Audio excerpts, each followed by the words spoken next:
50 तोला कितना 50 तोला।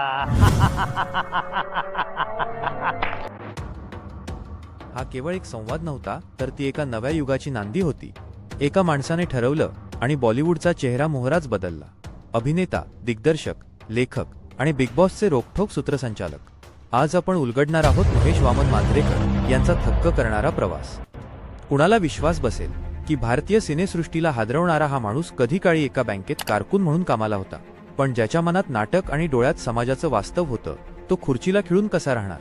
1999 मध्ये जेव्हा त्यांचा वास्तव द रियालिटी हा चित्रपट प्रदर्शित झाला, तेव्हा संपूर्ण बॉलिवूड थक्क झालं। तो केवळ एक चित्रपट नव्हता, तर तो एक धाडसी प्रयोग होता। 50 तोला म्हणणाऱ्या रघुभाईला आणि त्याच्या भयान जगाला त्यांनी ज्या जिवंतपणे मांडलं, ते पाहून हा दिग्दर्शक खूप लांबचा पल्ला गाठणार हे अधोरेखित झाले।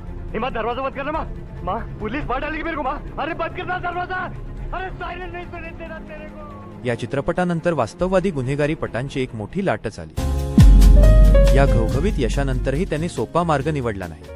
अस्तित्वमधून संवेदनशील संहितेला हात घातला, तर विरुद्धमधून भ्रष्ट व्यवस्थेशी लढणाऱ्या एका हतबल पित्याचा संघर्ष मांडला। मध्यमवर्गीय माणसाचं दुःख, त्याची घुसमट आणि त्याचा राग पडद्यावर मांडण्यात मांजरेकरांचा हात कुणीच धरू शकत नाही।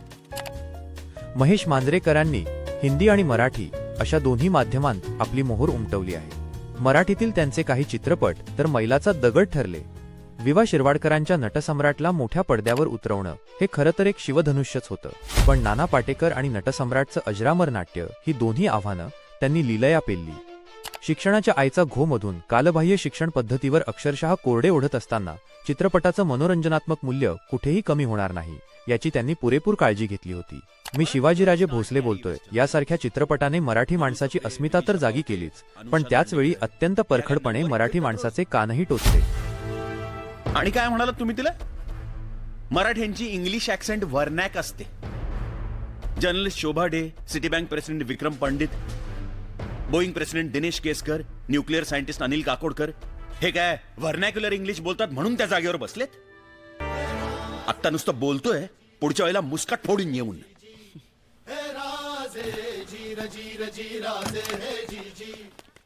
मराठीच्या नेहमीच्या ठराविक फॉर्म्युल्यामध्ये न अडकता त्यांनी दरवेळी नवे विषय आणि नवा कॅनव्हास शोधला। याचं उत्तम उदाहरण म्हणजे काकस्पर्श। जुन्या काळातील गुंतागुंतीच्या रूढी आणि नातेसंबंधातील विचित्र तेढ त्यांनी इतक्या नाजूकपणे मांडली की प्रेक्षकांनी चक्क रांगा लावून हा चित्रपट थिएटरमध्ये पाहिला। हीच आहे मांजरेकरांच्या दिग्दर्शनातील खरी ताकद।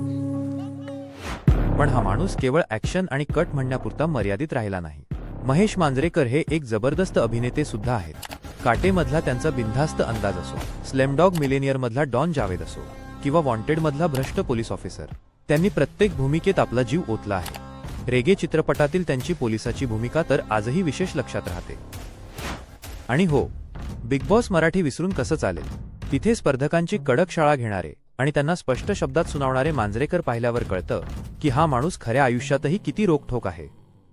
जुनं फर्निचर सारख्या सामाजिक सिनेमापासून ते दशावतार सारख्या हटके सिनेमापर्यंत ते आजही नवनवीन भूमिकांमधून आपल्या समोर येत आहेत। विशेष म्हणजे शंकर जयकिशन, लवेबल रास्कल, कुणीतरी आहे तिथे इत्यादी विविध नाटकांमधून ते रंगभूमीवर तितकेच सक्रिय आहेत आणि नवनवे प्रयोग करत आहेत। शून्यातून स्वतःचं विश्व निर्माण करणारा, अभिनयातून लक्षात राहणारा आणि दिग्दर्शनातून समाजदर्शन घडवणारा हा अवलिया भारतीय चित्रपटसृष्टीसाठी एक मोठं वरदान आहे। जब खोने के लिए कुछ नहीं होता ना, तो पाने को पूरी दुनिया होती है। महेश मांजरेकर यांचा हा प्रवास तुम्हाला कसा वाटला आणि त्यांचा कोणता पैलू, एक दिग्दर्शक की एक अभिनेता, तुम्हाला सर्वात जास्त भावतो? आम्हाला कमेंट्समध्ये नक्की सांगा। हा व्हिडिओ आवडल्यास नक्की लाईक आणि शेअर करा। तसेच अशाच दर्जेदार मराठी मनोरंजनासाठी आपल्या चॅनेलला आजच सबस्क्राईब करा। धन्यवाद।